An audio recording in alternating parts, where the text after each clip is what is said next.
കരുണ എസ്റ്റേറ്റിന് കരമൊടുക്കാൻ pops ഗ്രൂപ്പിനു വേണ്ടി സർക്കാർ നടത്തിയ കള്ളക്കളി പുറത്ത്. പോപ്സിൽ നിന്ന് നികുതി സ്വീകരിക്കരുതെന്ന സർക്കാർ അഭിഭാഷക സുശീല ആർ ഭട്ടിന്റെ എതിർപ്പ് മറികടന്നാണ് തീരുമാനമെടുത്തത്. അഭിഭാഷകയുടെ എതിർപ്പ് സൂചിപ്പിച്ച് റവന്യൂ സെക്രട്ടറി എജിക്ക് അയച്ച കത്ത് പീപ്പിൾ ടിവിക്ക് ലഭിച്ചു. കരുണ എസ്റ്റേറ്റിൽ നിന്ന് നികുതി സ്വീകരിക്കാനുള്ള തീരുമാനം വിവാദമായപ്പോൾ മുഖ്യമന്ത്രി നേരിട്ട് വിശദീകരണവുമായി രംഗത്തു വന്നിരുന്നു. സർക്കാർ അഭിഭാഷകയായ സുശീല ആർ ഭട്ട് അനുകൂല നിലപാട് സ്വീകരിച്ച സാഹചര്യത്തിലായിരുന്നു തീരുമാനമെന്നായിരുന്നു വിശദീകരണം. സ്പെഷ്യൽ GP-യുമായിട്ടും സംസാരിച്ചു. അപ്പം അവരുടെ അഭിപ്രായത്തിൽ ഈ കോടതിയുടെ തീരുമാനം കൂടെ വരുന്നതാണ് നല്ലത് എന്ന് പറഞ്ഞ സാഹചര്യം അതും ഉണ്ട്. എല്ലാ കാര്യം കൂടെ കണക്കിലെടുത്തിട്ടാണ് ഇത് ഇങ്ങനെ തീരുമാനിച്ചത്. മുഖ്യമന്ത്രി നടത്തിയ വിശദീകരണം തെറ്റാണെന്ന് റവന്യൂ സെക്രട്ടറി അഡ്വക്കേറ്റ് ജനറൽ അയച്ച കത്തിൽ നിന്ന് വ്യക്തം. സർക്കാർ അഭിഭാഷക നികുതി സ്വീകരിക്കുന്നതിൽ കടുത്ത എതിർപ്പ് പുലർത്തുന്നതായി കത്തിൽ പറയുന്നു. ഈ എതിർപ്പ് മറികടക്കാനാണ് AGയിൽ നിന്ന് നിയമോപദേശം തേടിയതെന്നും കത്തിൽ നിന്ന് വ്യക്തം.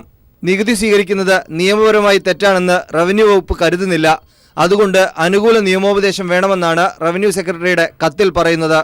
ഹൈക്കോടതിയുടെ പരിഗണനയിലിരിക്കുന്ന കേസിൽ കരുണ എസ്റ്റേറ്റ് സർക്കാർ ഭൂമിയാണെന്ന് റവന്യൂ വകുപ്പ് നേരത്തെ സത്യവാങ്മൂലം നൽകിയിരുന്നു. ഇതിനു വിരുദ്ധമായി കരുണ സ്വകാര്യ ഭൂമിയാണെന്ന നിലപാടാണ് AGക്ക് അയച്ച കത്തിൽ റവന്യൂ സെക്രട്ടറി സ്വീകരിക്കുന്നത്. സർക്കാർ അഭിഭാഷക അനുകൂല സമീപനം പുലർത്തിയെന്ന മുഖ്യമന്ത്രിയുടെ തെറ്റിദ്ധരിപ്പിക്കുന്ന പരാമർശവും കരുണ സ്വകാര്യ ഭൂമിയാണെന്ന റവന്യൂ സെക്രട്ടറിയുടെ കത്തും പോപ്സിൽ നിന്ന് നികുതി സ്വീകരിക്കാനുള്ള സർക്കാർ താൽപര്യം വ്യക്തമാക്കുന്നു. News bureau, Thiruvananthapuram. പത്തനംതിട്ട കോന്നിയിൽ അടൂർ പ്രകാശിന്റെ സ്ഥാനാർത്ഥിത്വത്തിനെതിരെ പശ്ചിമഘട്ട സംരക്ഷണ സമിതി രംഗത്ത്. അടൂർ പ്രകാശിനെ കോന്നിയിൽ മത്സരിപ്പിക്കരുതെന്ന് കാണിച്ച് ഇവർ KPCC പ്രസിഡന്റിന് കത്തയച്ചു. അടൂർ പ്രകാശിനെ മത്സരിപ്പിച്ചാൽ പരിസ്ഥിതി പ്രവർത്തകരുടെ നേതൃത്വത്തിൽ എതിർ സ്ഥാനാർത്ഥിയെ നിർത്തുമെന്നും ഇവർ പറഞ്ഞു. ഭൂമിദാന വിഷയത്തിലും റേഷൻ ഷോപ്പ് അനുവദിച്ചതിലും അഴിമതി ആരോപണ വിധേയനായ അടൂർ പ്രകാശിനെ കോന്നിയിൽ മത്സരിപ്പിക്കരുതെന്നാവശ്യപ്പെട്ടാണ് പശ്ചിമഘട്ട സംരക്ഷണ സമിതിയുടെ നേതൃത്വത്തിൽ KPCC പ്രസിഡന്റ് VM സുധീറിന് കത്തയച്ചത്. വിജിലൻസ് കേസിലെ പ്രതിയും ഭൂമിദാന വിഷയത്തിൽ ഏറ്റവും കൂടുതൽ ആരോപണ വിധേയനുമായ അടൂർ പ്രകാശിനെ കോന്നിയിൽ മത്സരിപ്പിക്കരുത്. അടൂർ പ്രകാശ് കോന്നിയിൽ നടത്തിയെന്ന് അവകാശപ്പെടുന്ന വികസന പ്രവർത്തനങ്ങൾ അഴിമതി മറച്ചുവെക്കാനാണെന്നും ഇവർ ആരോപിച്ചു. കേരളത്തിലെ ഭൂമി വിഷയവുമായി ബന്ധപ്പെട്ട് ഏറ്റവും കൂടുതൽ ആരോപണ വിധേയമായതും അതുപോലെ തന്നെ അടുത്ത കാലത്ത് ഏറ്റവും കൂടുതൽ വിവിധ പ്രശ്നങ്ങൾ ഭൂമിയുമായി ബന്ധപ്പെട്ട് കേരളത്തിലെ ഏറ്റവും കൂടുതൽ പ്രശ്നങ്ങൾ ഉണ്ടായിട്ടുള്ള ഒരു വ്യക്തി എന്നുള്ള നിലയിലും റവന്യൂ മന്ത്രി എന്നുള്ള നിലയിൽ അടൂർ പ്രകാശിന് കോന്നി മണ്ഡലത്തിൽ ഇനിയും ഒരു സ്ഥാനാർത്ഥിത്വം കൊടുക്കരുത് എന്നുള്ളതാണ് പശ്ചിമഘട്ട സംരക്ഷണ സമിതിയുടെ ആവശ്യം. പ്രത്യേകിച്ചും ഈ ഒരു തെരഞ്ഞെടുപ്പുമായി ബന്ധപ്പെട്ട് ഇത്രമാത്രം അഴിമതി നിറഞ്ഞ ഒരു സാഹചര്യത്തിൽ ഒരു മന്ത്രി എന്നുള്ള നിലയിൽ അദ്ദേഹം നടത്തിയിട്ടുള്ള വികസന പ്രവർത്തനങ്ങളെ മുൻനിർത്തി അഴിമതിയെ മറയ്ക്കാനാണ് മുഖ്യമായും ശ്രമിച്ചുകൊണ്ടിരിക്കുന്നത്. അതാണ് മുഖ്യമായും നമ്മൾ ഉന്നയിച്ചിരിക്കുന്ന ഒരു വിഷയം. അടൂർ പ്രകാശ് കോന്നിയിൽ മത്സരിക്കുകയാണെങ്കിൽ സംസ്ഥാനത്തെ പരിസ്ഥിതി പ്രവർത്തകരെ ഒരുമിപ്പിച്ച് അടൂർ പ്രകാശിനെതിരെ സ്വതന്ത്ര സ്ഥാനാർത്ഥിയെ മത്സരിപ്പിക്കാനും പശ്ചിമഘട്ട സംരക്ഷണ സമിതി പ്രവർത്തകർ ആലോചിക്കുന്നുണ്ട്. News bureau, Pathanamthitta. സർക്കാരിന് ഹൈക്കോടതിയുടെ രൂക്ഷ വിമർശനം. ഭക്ഷ്യസുരക്ഷയും വനവൽക്കരണവും മറന്ന് ഭൂമി പതിച്ചു നൽകരുതെന്ന് ഹൈക്കോടതി സർക്കാരിനെ വിമർശിച്ചു. വിവരങ്ങളുമായി താജുദ്ദീൻ ചേരുകയാണ്. താജുദ്ദീൻ, സർക്കാരിന് വീണ്ടും ഹൈക്കോടതിയുടെ ഭാഗത്തുനിന്ന് അതിരൂക്ഷമായ വിമർശനം ഉണ്ടായിരിക്കുകയാണ്. എന്തൊക്കെ വിമർശനമാണ് ഹൈക്കോടതി ഉന്നയിച്ചത്? ഒപ്പം എന്തൊക്കെ നിരീക്ഷണങ്ങളാണ് ഹൈക്കോടതിയുടെ ഭാഗത്തുനിന്ന് ഉണ്ടായത്? വനവൽക്കരണവും മറികടന്ന് സർക്കാർ ഭൂമി പതിച്ചു നൽകരുത് എന്ന് ഹൈക്കോടതി വ്യക്തമാക്കുകയാണ്.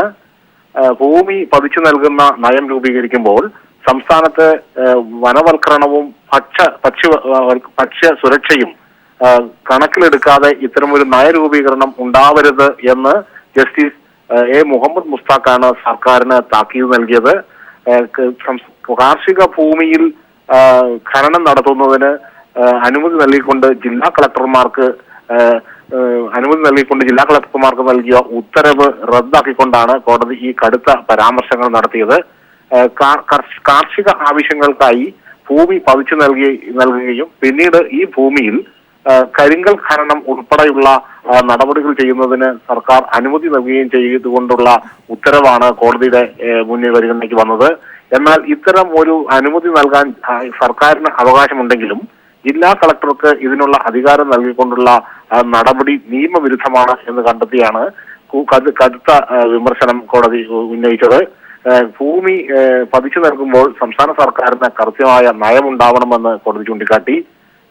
വനവൽക്കരണവും ഭക്ഷ്യസുരക്ഷയും മറികടന്നുകൊണ്ട് ഇങ്ങനെ ഒരു നയരൂപവൽക്കരണം നടത്തുന്നത് ശരിയല്ലെന്നും ഇത്തരം ഒരു കാര്യം ചൂണ്ടിക്കാട്ടുന്നതിന് കോടതികൾക്ക് ഭരണഘടനാപരമായ അവകാശമുണ്ടെന്നും കോടതി ചൂണ്ടിക്കാട്ടുകയാണ്. ഒപ്പം തന്നെ സർക്കാരിന്റെ ഈ നിലപാടിനെതിരെ കോടതി കടുത്ത വിമർശനം ഉന്നയിച്ചുകൊണ്ട് സർക്കാരിന്റെ ഉത്തരവും കോടതി റദ്ദാക്കിയിരിക്കുന്നു. സർക്കാർ ഇത് പ്രത്യേക ഉത്തരവിലൂടെയാണ് ജില്ലാ കളക്ടർമാർക്ക് അനുമതി നൽകിയത്. കൃഷിഭൂമിക്കായി പാട്ടത്തിനും നൽകിയിട്ടുള്ള ഭൂമിയിൽ കരിങ്കൽ ഖനനത്തിന് അനുമതി നൽകാനുള്ള അധികാരം ജില്ലാ കളക്ടർക്ക് സർക്കാർ കൈമാറുകയായിരുന്നു. ഇത്തരം ഒരു അധികാരം സംസ്ഥാന സർക്കാരിന് ഉണ്ടെങ്കിലും ജില്ലാ കളക്ടർമാർക്ക് ഇത്തരം ഒരു അനുവാദം നൽകാനുള്ള അധികാരം കൈമാറിയത് നിയമവിരുദ്ധമാണെന്ന് കോടതി കണ്ടെത്തി. 2050 ആകുമ്പോൾ സംസ്ഥാനത്ത് ഭക്ഷ്യ സുരക്ഷയ്ക്ക് വേണ്ടിയുള്ള മുറവിളി ഉയരുമെന്നും ഇപ്പോൾ അതിന്റെ ലക്ഷണങ്ങളാണ് സംസ്ഥാനത്ത് കാണുന്നതെന്നും വർദ്ധിച്ചു വരുന്ന താപനില ചൂണ്ടിക്കാട്ടി കോടതി വിമർശനം ഉന്നയിച്ചു. അത്തരമൊരു നയം ഭൂമി മാർക്കറ്റ് വിലയ്ക്ക് മറിച്ചു നൽകാനടക്കമുള്ള കച്ചവട സാധ്യത മാത്രം കണക്കിലെടുത്ത് ഇത്തരം ഒരു നയം രൂപീകരിക്കരുത്. ഭൂമി പതിച്ചു നൽകാനുള്ള നയം രൂപീകരിക്കുമ്പോൾ സംസ്ഥാന സർക്കാർ വനവൽക്കരണവും ഭക്ഷ്യസുരക്ഷയും മനസ്സിൽ കണ്ടുകൊണ്ട് മാത്രമേ ഒരു നയം രൂപീകരിക്കാവൂ എന്നതടക്കമുള്ള കടുത്ത വിമർശനമാണ് കോടതി ഉന്നയിച്ചിട്ടുള്ളത്. അഞ്ജു, ഭൂമി പതിച്ചു നൽകുന്നതിനെതിരെ സർക്കാരിന് ഹൈക്കോടതിയുടെ രൂക്ഷ വിമർശനമുണ്ടായിരിക്കുന്നു. വിവരങ്ങളാണ് താജുദ്ദീൻ നൽകിയത്. മറ്റു വാർത്തകളിലേക്ക്. സ്ഥാനാർത്ഥി നിർണയത്തിനായി തിരുവനന്തപുരത്ത് ചേർന്ന CPI നേതൃയോഗങ്ങളിൽ സ്ഥാനാർത്ഥികളെ സംബന്ധിച്ച് ധാരണയായി. 2 ടൈം പൂർത്തിയായ നേതാക്കൾക്ക് വീണ്ടും സീറ്റുകൾ നൽകേണ്ടെന്ന പൊതു തീരുമാനത്തിൽ C. ദിവാകരൻ ഉൾപ്പെടെ 6 പേർക്ക് ഇളവ് നൽകി. വിവരങ്ങളുമായി KG ദിനകർ ചേരുകയാണ്. ദിനകർ, എക്സിക്യൂട്ടീവിന്റെ തീരുമാനം കൗൺസിൽ അംഗീകരിച്ചിരിക്കുന്നു. 6 C. ദിവാകരൻ ഉൾപ്പെടെ ആർക്കൊക്കെയാണ് ഇളവ് ലഭിക്കുക? മറ്റു വിവരങ്ങൾ കൂടി. പൂർത്തിയാക്കിയ C. ദിവാകരൻ ഉൾപ്പെടെ 6 പേർക്ക് മത്സരിക്കാനാണ് സംസ്ഥാന എക്സിക്യൂട്ടീവും സംസ്ഥാന കൗൺസിലും ഇളവ് നൽകിയിരിക്കുന്നത്. മുല്ലക്കർ Ratnakaran, VS Sunilkumar, ES Rijimol, K. Raju, P. Thilothaman എന്നിവരാണ് ഇളവ് ലഭിച്ച മറ്റ് 5 പേർ. Vaikom MLA K. അജിത്തിന് ഇളവ് നൽകേണ്ടതില്ലെന്നും തീരുമാനമായിട്ടുണ്ട്. അജിത്തിന് പകരം CK ആശയാണ് വൈക്കത്ത് മത്സരിക്കുക. VS സുനിൽകുമാർ കൈപ്പൊങ്കലത്തിന് പകരം ഇക്കുറി തൃശൂരിലാകും മത്സരത്തിന് ഇറങ്ങുക. കയ്പമംഗലത്ത് ടൈസൺ മാസ്റ്ററും മത്സരിക്കും. മഞ്ചേരി സീറ്റിൽ സ്ഥാനാർത്ഥിയെ പിന്നീട് നിശ്ചയിക്കും. പട്ടാമ്പിയിൽ JNU നേതാവ് മുഹമ്മദ് മുഹ്സീനാണ് മത്സരരംഗത്ത് ഇറങ്ങുക. പറവൂരിൽ മുൻ മുഖ്യമന്ത്രി PK വാസുദേവൻ നായരുടെ മകൾ ശാരദാ മോഹനും ആണ് മത്സരരംഗത്ത് ഇറങ്ങുക. ഒരു സീറ്റിൽ, ഞാൻ നേരത്തെ സൂചിപ്പിച്ചതുപോലെ മഞ്ചേരി സീറ്റിൽ പിന്നീട് സ്ഥാനാർത്ഥിയെ നിശ്ചയിക്കാനും തീരുമാനമായിട്ടുണ്ട്. 27 സീറ്റുകളിലാണ് CPI മത്സരിക്കുക. ഇതിൽ 26 സീറ്റിലും സ്ഥാനാർത്ഥികളെ സംബന്ധിച്ച് അന്തിമ ധാരണയിൽ എത്തിക്കഴിഞ്ഞു. അഞ്ജു, KG ദിനകർ വിവരങ്ങൾ നൽകിയത്. നല്ല സ്ഥാനാർത്ഥികളെ സഭാ നേതൃത്വം പിന്തുണയ്ക്കുന്നതിൽ തെറ്റില്ലെന്ന് PC ജോസഫ്. സീറ്റ് ലഭിക്കാത്തതിന്റെ വിഭ്രാന്തിയിലാണ് PC ജോർജ്. തെരഞ്ഞെടുപ്പ് കഴിയുമ്പോൾ PC ജോർജിന്റെ ജനപിന്തുണ വ്യക്തമാകുമെന്നും PC ജോസഫ് പറഞ്ഞു. ജോർജ് ഇടതുപക്ഷ ജനാധിപത്യ മുന്നണിയുടെ പിന്തുണ കിട്ടും എന്ന് പ്രതീക്ഷിച്ചിരുന്നു. അത് കിട്ടില്ല എന്ന് വന്നു കഴിഞ്ഞപ്പോഴുണ്ടാകുന്ന ഒരു വെപ്രാളം എന്നുള്ളതിൽ കവിഞ്ഞ് അദ്ദേഹത്തിൻ്റെ ഇപ്പോഴത്തെ പ്രസ്താവനകൾക്ക് ഒരു സ്നേഹിതൻ എന്നുള്ള നിലയിൽ ഞാൻ വലിയ പ്രാധാന്യം കൊടുക്കുന്നില്ല. നല്ല സ്ഥാനാർത്ഥികളെ മതമേലധ്യക്ഷന്മാരും സാമുദായിക സംഘടനകളും രാഷ്ട്രീയ പാർട്ടികളും ഒക്കെ പിന്തുണയ്ക്കുക എന്നുള്ള ഒരു സ്വാഭാവികമായ പ്രക്രിയയല്ലേ. അതിനകത്ത് എന്താ പ്രാധാന്യം? ഞങ്ങളുടെ പിന്നിൽ അണിനിരക്കുന്ന ജനതയുടെ ഒരു അളവ് ജോർജിന് തെരഞ്ഞെടുപ്പ് കഴിയുമ്പോൾ ബോധ്യപ്പെടും. പിന്നെ ഒരു പ്രധാനപ്പെട്ട വിഷയമെന്ന് പറയുന്നത് ജോർജ് പൂഞ്ഞാർ നിയോജകമണ്ഡലത്തിലെ ഒരു വ്യക്തിയാണ്. തെരഞ്ഞെടുപ്പ് പ്രചരണം ശക്തിപ്പെട്ട് കഴിയുമ്പോൾ വ്യക്തികൾ വളരെ അപ്രധാനമാകുമെന്നും മുന്നണികൾ അതിൻ്റെ മുൻനിരയിലേക്ക് വരും എന്നാണ് എൻ്റെ ഒരു വിശ്വാസം. കടുത്തുരുത്തി സീറ്റിനെ ചൊല്ലി സ്കറിയ തോമസും സുരേന്ദ്രൻ പിള്ളയും തമ്മിലുണ്ടായ തെറ്റിദ്ധാരണകൾ പരിഹരിച്ചു. സീറ്റ് കിട്ടിയില്ലെങ്കിലും LDF-നൊപ്പം ഉറച്ചു നിൽക്കുമെന്ന് സുരേന്ദ്രൻ പിള്ള പറഞ്ഞു. കേരള കോൺഗ്രസ് സ്കറിയ തോമസ് വിഭാഗത്തിന് നൽകിയ കടുത്തുരുത്തി സീറ്റിൽ വിജയസാധ്യതയില്ലെന്ന് സുരേന്ദ്രൻപിള്ള പറഞ്ഞതായുള്ള വാർത്തകൾ സജീവമായിരുന്നു. ഇതോടെ സുരേന്ദ്രൻപിള്ളയ്ക്കെതിരെയുള്ള വിമർശനങ്ങളുമായി സ്കറിയ തോമസ് രംഗത്തെത്തി. ഈ കമ്മ്യൂണിക്കേഷൻ ഗ്യാപ്പ് ആരെങ്കിലും മനഃപൂർവ്വം സൃഷ്ടിച്ചതാണെങ്കിൽ എന്തെങ്കിലും ഗൂഢ ഉദ്ദേശത്തോടുകൂടി ചെയ്തതായിരിക്കാം. തെറ്റിദ്ധാരണ മൂലമാണ് സ്കറിയ തോമസിന്റെ പ്രസ്താവനയെന്നും താൻ പറയാത്ത കാര്യങ്ങളാണ് തന്റെ പേരിൽ പ്രചരിക്കുന്നതെന്നും സുരേന്ദ്രൻപിള്ള പ്രതികരിച്ചു. സ്കറിയ തോമസിന്റെ തെറ്റിദ്ധാരണ മാറ്റാൻ അദ്ദേഹം അവിടെ ഇരുന്നുകൊണ്ട് വല്ലവരും പറയുന്നത് കേട്ടുകൊണ്ട് പ്രതികരിച്ചാൽ എങ്ങനെ ഇരിക്കും? ഞാൻ പറഞ്ഞത് 3 സീറ്റ് ഉള്ളത് 2 എടുക്കുമ്പോൾ ഷുവർ സീറ്റായിട്ടുള്ള 1 തന്നാൽ കുറച്ചുകൂടെ സന്തോഷം പാർട്ടിക്കാർക്കുണ്ടാകുമായിരുന്നു. സുരേന്ദ്രൻപിള്ളയുടെ വിശദീകരണത്തിൽ തൃപ്തനായ സ്കറിയ തോമസ് പാർട്ടി ഒറ്റക്കെട്ടായി തെരഞ്ഞെടുപ്പിനെ നേരിടുമെന്ന് പ്രഖ്യാപിച്ചു. News desk. സംസ്ഥാന സർക്കാരിനെതിരായ അഴിമതി ആരോപണങ്ങൾ തെരഞ്ഞെടുപ്പിൽ ജനം വിലയിരുത്തുമെന്ന് തിരുവനന്തപുരം ലത്തീൻ അതിരൂപത ആർച്ച് ബിഷപ്പ് ഡോക്ടർ സൂസൈപാക്യം. ഇതിൽ സഭയുടെ നിലപാട് ആരോപണങ്ങൾ തെളിഞ്ഞ ശേഷം വ്യക്തമാക്കും. മദ്യനയം തെരഞ്ഞെടുപ്പിൽ ഒരു പ്രധാന ഘടകമാകുമെന്നും സൂസൈപാക്യം പറഞ്ഞു. വേണ്ട രീതിയിൽ ഭരണം മുന്നോട്ട് കൊണ്ടുപോകാൻ സർക്കാരിന് കഴിഞ്ഞിട്ടില്ലെന്നും അദ്ദേഹം തിരുവനന്തപുരത്ത് വാർത്താസമ്മേളനത്തിൽ പ്രതികരിച്ചു. മദ്യം മാത്രം ആ ഒരു ഇതുകൊണ്ട് മാത്രം ഒരാൾ തോക്കുകയോ ജലിക്കുകയോ എന്ന് ഞങ്ങൾക്ക് ആരെയും ഭീഷണിപ്പെടുത്താൻ സാധിക്കില്ല. പക്ഷെ മദ്യം ഒരു ഘടകമാണ്. ഒന്നിനു പുറകെ ഒന്നായിട്ട് ഉള്ള ഈ ആരോപണങ്ങൾ ഈ സാധാരണ ജനങ്ങളെ സംബന്ധിച്ചിടത്തോളം അവർ സ്വാധീനിക്കാനുള്ള എല്ലാ സാഹചര്യങ്ങളുണ്ട്. ഞാനില്ലെന്ന് പറയുന്നില്ല. എന്തെങ്കിലും ഒരു കുറ്റങ്ങൾ പർപ്പസായിട്ട് ഓരോരുത്തർക്കും അവരുടെയൊക്കെ എല്ലാം നിക്ഷിപ്ത താല്പര്യങ്ങളുണ്ട്.